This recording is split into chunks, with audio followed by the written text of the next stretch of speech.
ఉదయకాల సమయమున ఆరాధించడానికి చేరవచ్చి ఉండగా దైవ గ్రంథమైన బైబిల్లో నుంచి 4వ కీర్తన, దైవ గ్రంథమైన బైబిల్లో నుంచి 4వ కీర్తన మొదటి చరణం చదువుకుందాం. 4వ కీర్తన మొదటి చరణం. నా నీతికి ఆధారమగు దేవా, నేను మొరపెట్టినప్పుడు నాకు ఉత్తరమిమ్ము. ఇరుకులో నాకు విశాలత కలుగజేసిన వాడవు నీవే. నన్ను కరుణించి నా ప్రార్థన అంగీకరించుము. ఉదయకాల సమయంలో ఆరాధనకు 4వ కీర్తన చదువుకొని ఉండగా ఆ భక్తుడైన దావీదు ఆయన ఇరుకులో ఉండగా దేవుణ్ణి ప్రార్థించినట్లుగా మనము చూడవచ్చు. అయితే ఈ కీర్తన ప్రార్థన కీర్తన అని మనము జ్ఞాపకం చేసుకొనవచ్చు. అయితే అదే సమయంలో భక్తుడైన దావీదు ప్రార్థించినట్టే కాదు కానీ ప్రభువును ఆరాధించినట్లు మనము చూడవచ్చు. ప్రభువును ఆరాధించినట్లు మనము చూడవచ్చు. అయితే కీర్తనాకారుడైన దావీదు ఆయన ప్రభువును ఏమని ఆరాధించాడంటే, నా నీతికి ఆధారమగు దేవా అని ప్రభువును ఆరాధించినట్లు మనం చూడవచ్చు. అయితే ఇదే కాల సమయమున మన ప్రభు అయిన యేసుక్రీస్తు వారు ఆయన ఆధారమైన దేవుడు. ఆయన ఆధారమైన దేవుడు. ఆయన అన్ని సమయాలలో అన్ని విషయాలలో భక్తులకు ఆధారము దేవుడే. భక్తులకు ఆధారం దేవుడే. అయితే ఆయన మొదటగా ఆయన సమస్తమునకు ఆధారము దేవుడే. సమస్తమునకు ఆధారము దేవుడే. యోహాను సువార్త మొదటి అధ్యాయము, యోహాను సువార్త మొదటి అధ్యాయము 3 వచనాలు చదువుదాం.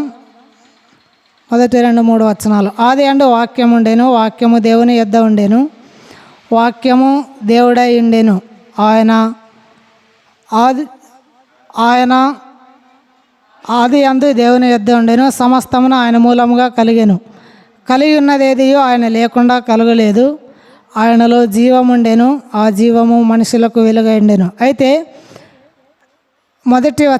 రెండవ వచనంలో సమస్తమును ఆయన మూలముగా కలిగెను, కలిగి ఉన్నదేది ఆయన లేకుండా కలగలేదు. అయితే ఆయన సమస్తమును ఆయన మూలముగా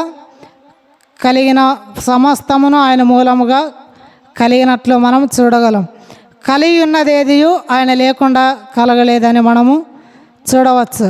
అయితే సృష్టికి ఆధారమైన మన ప్రభు అయిన యేసుక్రీస్తు వారుగా మనం చూడవచ్చు. ఆయన సృష్టికి ఆధారమైన క్రీస్తు. అయితే ఆయన తన మహత్తు గల మాట చేత ఈ సృష్టిని నిర్మించినట్లు మనం చూడవచ్చు. ఆయన తన నోటి మాట చేత ఈ సృష్టిని అంతటిని ఆయన నిర్వహించుచున్న దేవుడని ఉదయకాల సమయాన మనము జ్ఞాపకం చేసుకొనవచ్చు. అయితే హెబ్రీయులకు రాసిన పత్రిక మొదటి అధ్యాయము, అపోస్తలుడైన పౌలు హెబ్రీయులకు రాసిన పత్రిక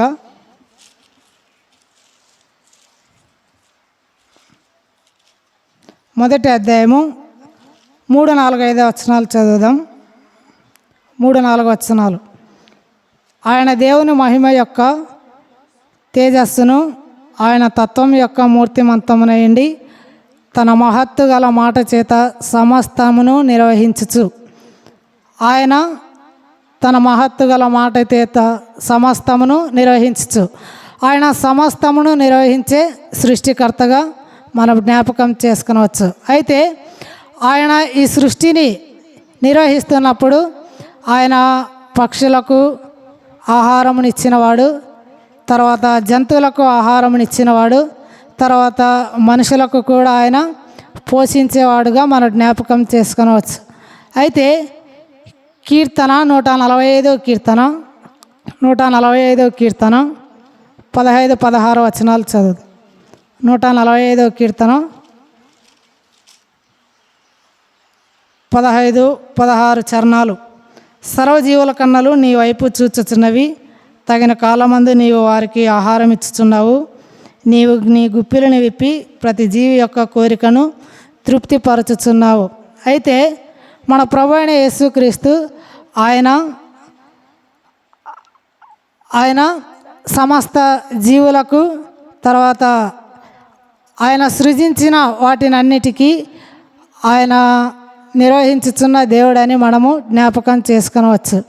అయితే సర్వజీవుల కన్నులు నీ వైపు చూచుచున్నవి, తగిన కాలమందు నీవు వాటికి ఆహారం ఇచ్చుచున్నావు.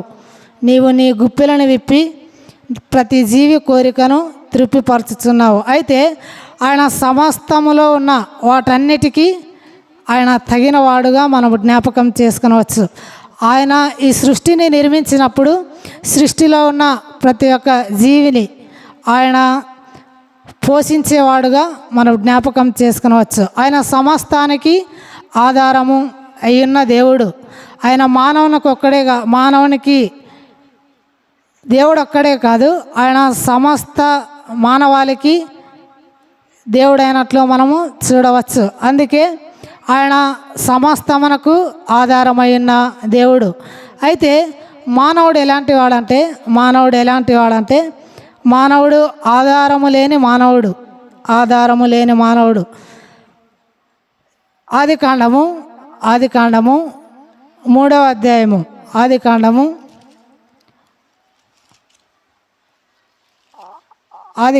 3వ అధ్యాయము 17-18 వచనాలు చదువుదాం. నీవు నీ భార్య మాట విని తినవద్దని నేను నీకు ఆజ్ఞాపించిన వృక్ష ఫలములు తింటివి గనుక నీ నిమిత్తము నేల శపింపబడి ఉన్నది. ప్రయాసముతోనే నీవు బ్రతుకు దినములన్నీ దాని పంట తిందువు. అది ముండ్ల తుప్పలను గచ్చ పొదలను నీకు మొలిపించును. అయితే ఆదామునకు దేవుడు ఆధారముగా ఉన్నట్లు మనం చూడవచ్చు.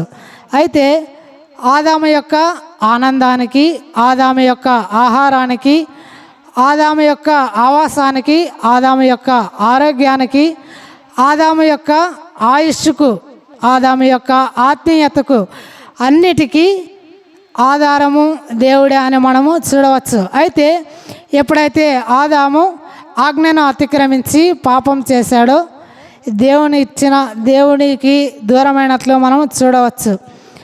ఆధారమై ఉన్న దేవుణ్ణి కోల్పోయినట్లు మనం చూడవచ్చు. అయితే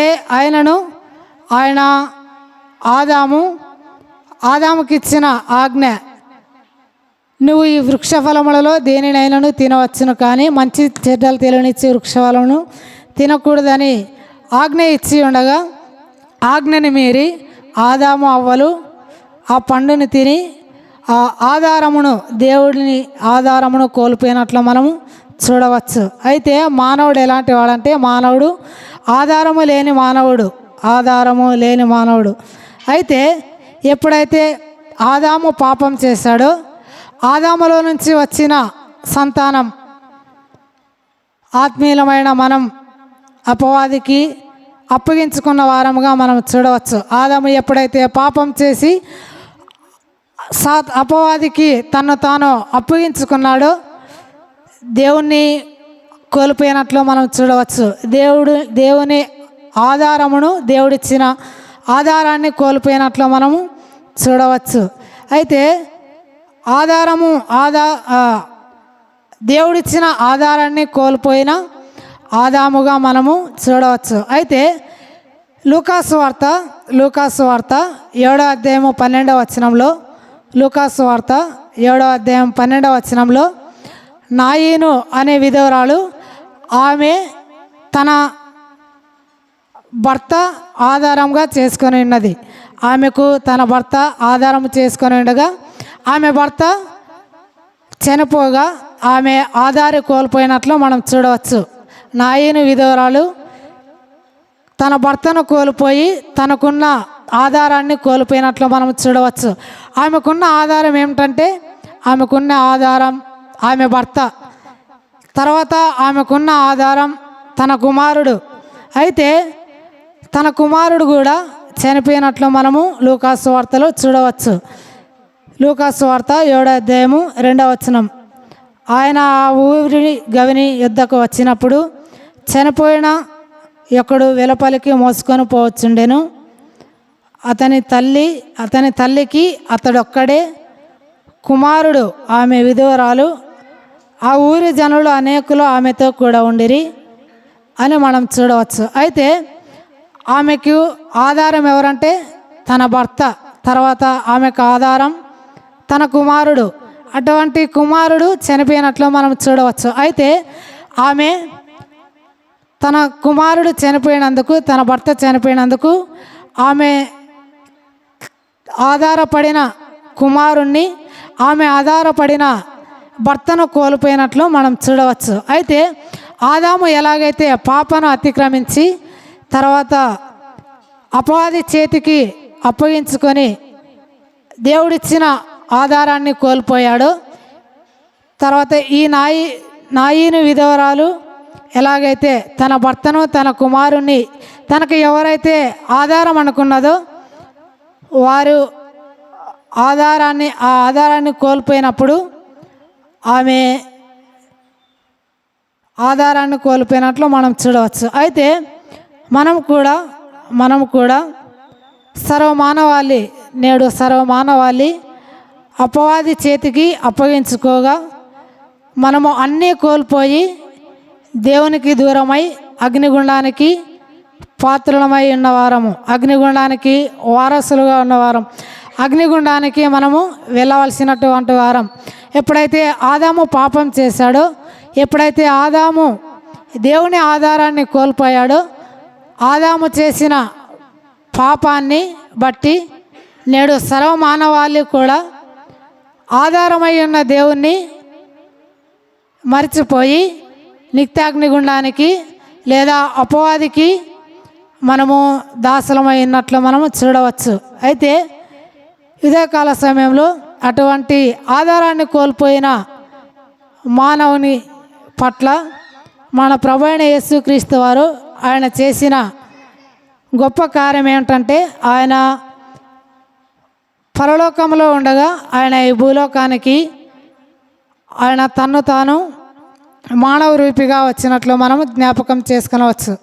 ఆధారాన్ని కోల్పోయిన మానవుని కొరకు ఆయన ఈ భూలోకానికి దిగి వచ్చినట్లు మనం చూడవచ్చు. మూడవదిగా ఆధారము కోల్పోయిన ప్రభు అయిన యేసుక్రీస్తు వారు ఆయన దేవుడు మరియు ఆయన మానవుడు.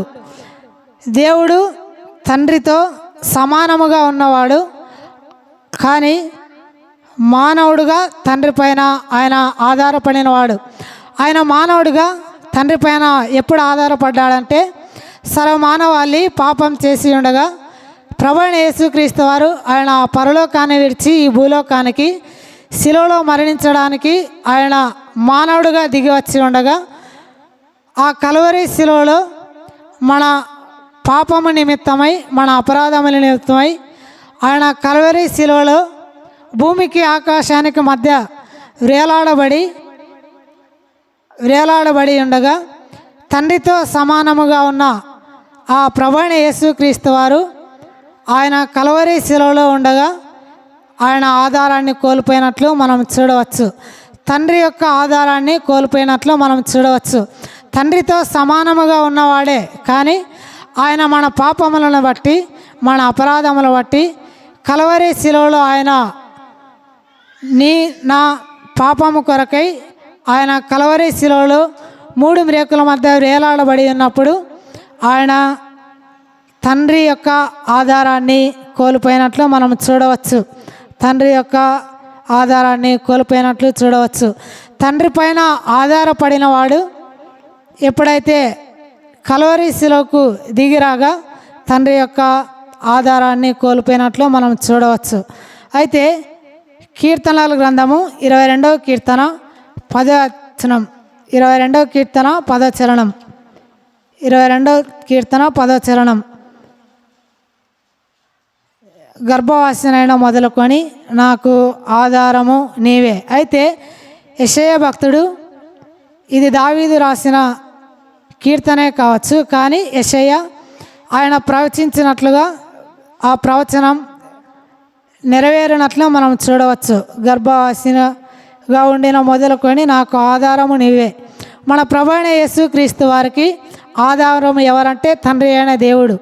తండ్రి అయిన దేవుడు ఆయనకు ఆధారముగా ఉండగా ప్రభువైన యేసుక్రీస్తు వారు నీ నా పాపము కొరకై ఆయన కలువరి శిలువలో విడిచిపెట్టబడినట్లు మనం చూడవచ్చు. ఎప్పుడైతే ఆ పరలోకపు తండ్రి కుమారుని మీద ఎప్పుడైతే ఆ పరలోకపు ఉగ్రతను ఆయన మీద కుమ్మరింపబడగా, ఎప్పుడైతే ఆ పరలోకం నుండి ఉగ్రత ప్రభువైన యేసుక్రీస్తు వారి మీద కుమ్మరించినప్పుడు ఆయన తండ్రిని కోల్పోయినట్లు మనం చూడవచ్చు. తండ్రి యొక్క ఆధారాన్ని కోల్పోయినట్లు మనం చూడవచ్చు. తండ్రితో సమానముగా ఉన్నవాడే, కానీ ఎప్పుడైతే ఆయన కలువరి శిలువలో తన్ను తాను అప్పగించుకున్నాడో, నీకు నాకు రావాల్సిన శిక్షను ఆయన మీద వేసుకున్నాడు. తండ్రి కూడా కుమారుడైన ప్రభువైన యేసుక్రీస్తు వారి తండ్రిని విడిచిపెట్టినట్లు మనం చూడవచ్చు. ఎప్పుడైతే ఆ యొక్క శిక్ష ఆయన మీద పడినప్పుడు, ఆ ఉగ్రత ఆయన మీద కుమ్మరింపబడగా ప్రభువైన యేసుక్రీస్తు వారిని తండ్రి అయిన దేవుడు చేయి విడిచినట్లు మనము చూడవచ్చు. ఎప్పుడైతే ఆయన చేయి విడిచాడో ఆయన ఆధారాన్ని కోల్పోయినట్లు మనము చూడవచ్చు. అయితే ఆధారాన్ని కోల్పోయినట్లు మనం చూడవచ్చు. మత్తయి సువార్త 27వ అధ్యాయము 4వ వచనం. మత్తయి సువార్త 27వ అధ్యాయము 4వ వచనం. ఆ మాటకు నా దేవా నా దేవా నన్నెందుకు చేయి విడిచితివి, యేసు ఏలి ఏలి లామా సబక్తాని బిగ్గరగా కేక వేసి ఆ మాటకు నా దేవా నా దేవా నన్నెందుకు చేయి విడిచితివని అర్థం. ఎప్పుడైతే పరలోకపు తండ్రి ప్రభువైన యేసుక్రీస్తు వారి కుమారుడైన యేసుక్రీస్తు వారి మీద ఎప్పుడైతే ఆ ఉగ్రత కుమ్మరింపబడగా ఆయన చేయి విడిచిపెట్టినట్లు మనం చూడవచ్చు. అయితే తండ్రితో సమానముగా ఉన్న ప్రభువైన యేసుక్రీస్తు వారు ఎప్పుడైతే తండ్రి చేయి విడిచాడో తండ్రి యొక్క ఆధారమును కోల్పోయినట్లు మనము చూడవచ్చు. కారణం నీకు నాకు రావాల్సిన శిక్ష ఆయన భరించాడు. నీవు నేను పొందవలసిన శిక్ష ఆయన మీద వేసుకున్నాడు. నీకు నాకు రావాల్సిన ఆ యొక్క శిక్షను ఆయన భరించి అగ్నిగుండం నుంచి మనలను ఆయన తప్పించినట్లుగా మనం చూడవచ్చు. ఎప్పుడైతే కలువరి శిలువలో ఆయన నీ కొరకు నా కొరకు విడిచిపెట్టబడ్డాడో ఆయన మనకు రావాల్సిన శిక్షను ఆయన మీద వేసుకొని మరణము నుండి మనలను జీవములోనికి దాటించి మనకు నిత్య జీవాన్ని అనుగ్రహించినట్లు మనము చూడవచ్చు. ఎప్పుడైతే ఆయన తండ్రి యొక్క ఆధారాన్ని కోల్పోయి మనకు రావాల్సిన శిక్షను ఆయనపై వేసుకొని ఆయన కలువరి శిలువలో నీ కొరకు నా కొరకు బలి అయిపోయినట్లు మనం చూడవచ్చు. అలాంటి ప్రభువైన యేసుక్రీస్తు వారు ఆయన మన కొరకు కలువరి శిలువలో తన్ను తాను అప్పగించుకొని ఆయన శిలువలో 3 మ్రేకుల వద్ద భూమికి ఆకాశానికి మధ్యలో వేలాడబడుచు ఆయన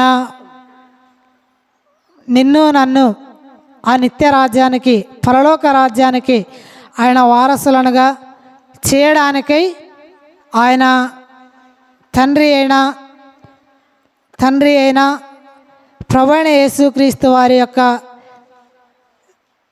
చేయిని విడిచినట్లు మనము చూడవచ్చు. అయితే నేడు ప్రభువైన యేసుక్రీస్తు వారిని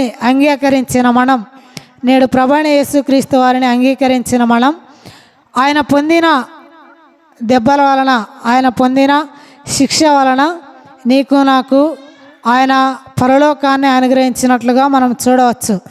క్రీస్తు విడిచిపెట్టబడగా నీకు నాకు ఆయన ఆధారమైనట్లు చూడవచ్చు. 4వదిగా ఆధారము పొందిన విశ్వాసి.